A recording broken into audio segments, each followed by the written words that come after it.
everybody, and welcome to my July wrap-up.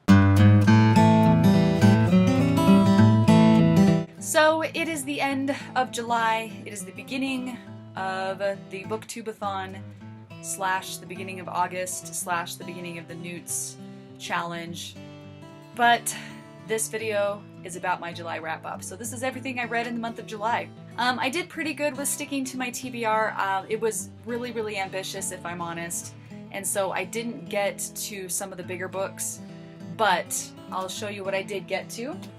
So first off, I finished, on the 4th of July, I finished Warbreaker by Brandon Sanderson. 4 out of 5 stars. I love it. Merit badges for characters and for world building and for magic systems.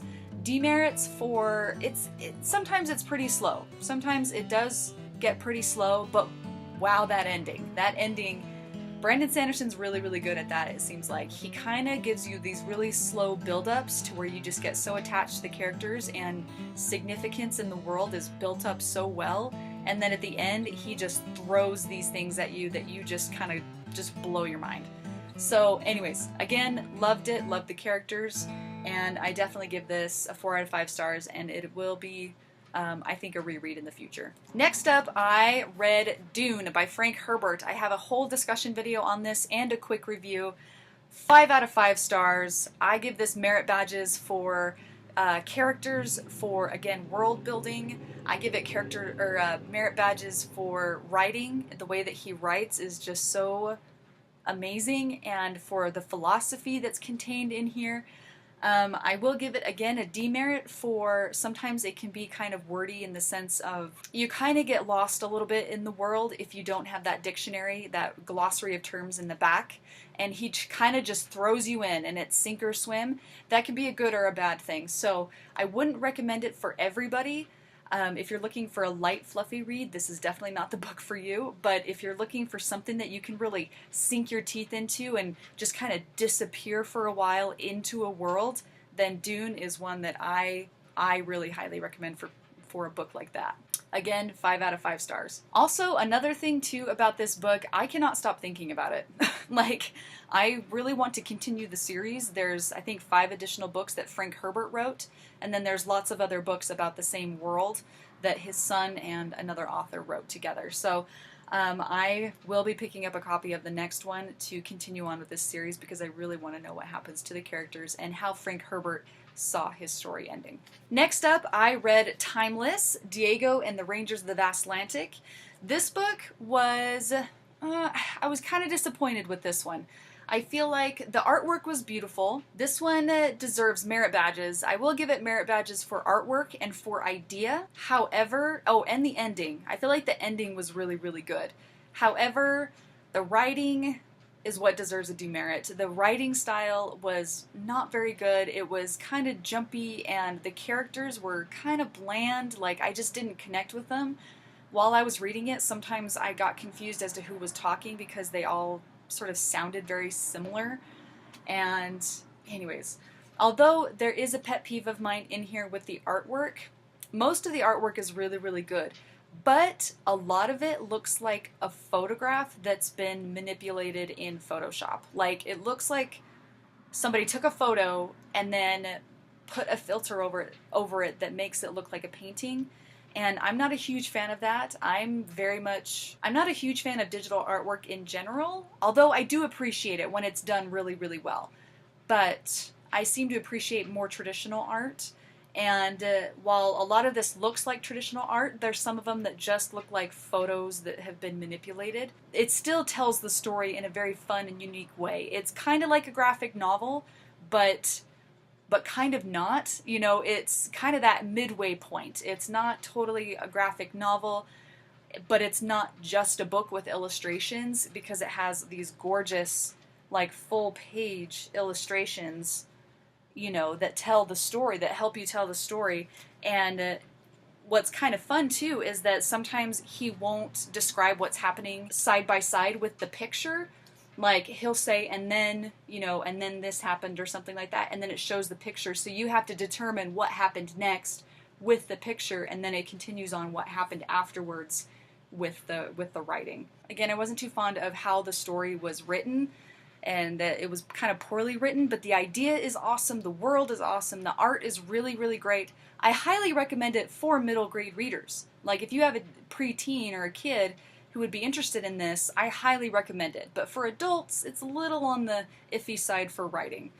But again, I actually plan on picking up the next one whenever it comes out because the ending left me on a bit of a cliffhanger, and I'm interested because of the world and how it's built. It's pretty amazing. Next, I read Sarah Wilson's First We Make the Beast Beautiful, and I got a lot out of it. In case you can't tell, that is a lot of, this is everything that I highlighted or underlined or wrote in the book.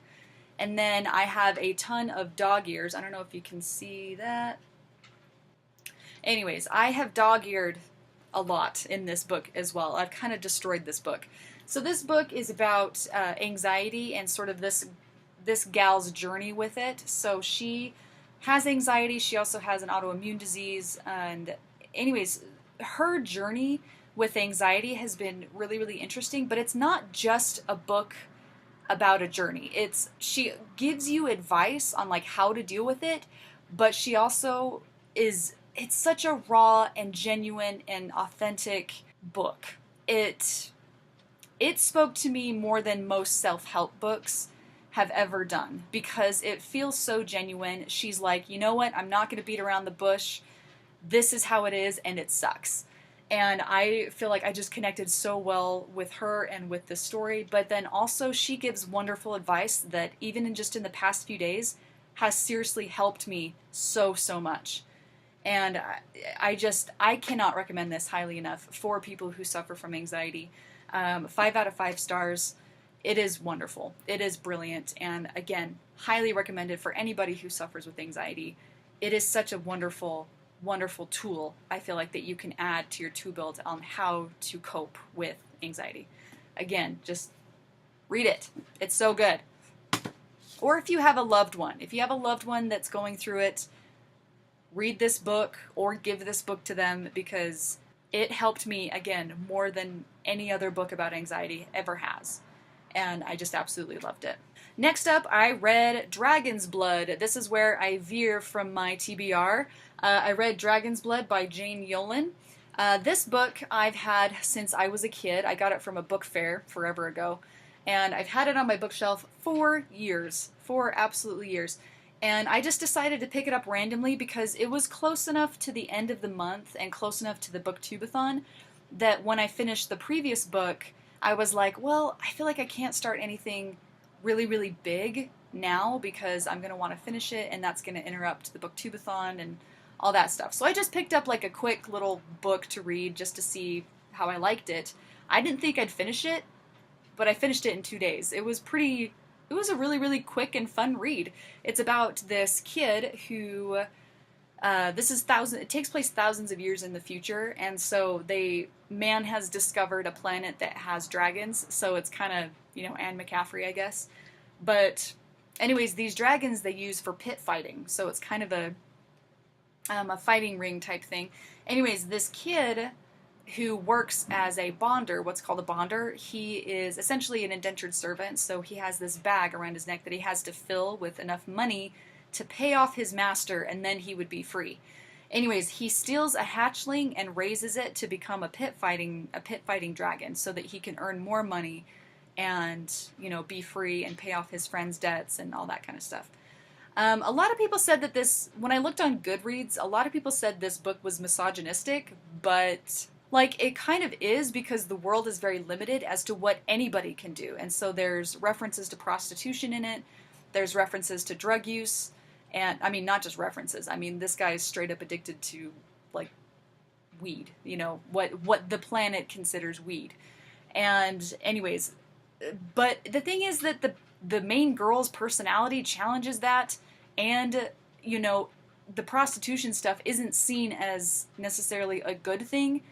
But it's something that's joked around a lot because the whole book is about 15-year-old boys that, their entire lives revolve around either the dragons or what they can do in town. And what they can do in town is either go to the fighting rings or go to a place called a baggery, which is where prostitution occurs. And so literally, And so I can get how people would think that that was misogynistic, but at the same time, I'm like, but it's challenged, and also this world doesn't exist, so cool your jets kind of a thing. Anyways, I really, really liked it. I enjoyed it, and I'm curious to find out what happens because it talks a lot about like dragon breeding and all that kind of stuff, and I love getting into like the details of that, and I feel like this book does pretty well for, you know, for how small a book it is. It does really well at just immersing you in this culture. So merit badges for world building. I feel like it does a really, really good job there. Merit badges for detail. Demerits.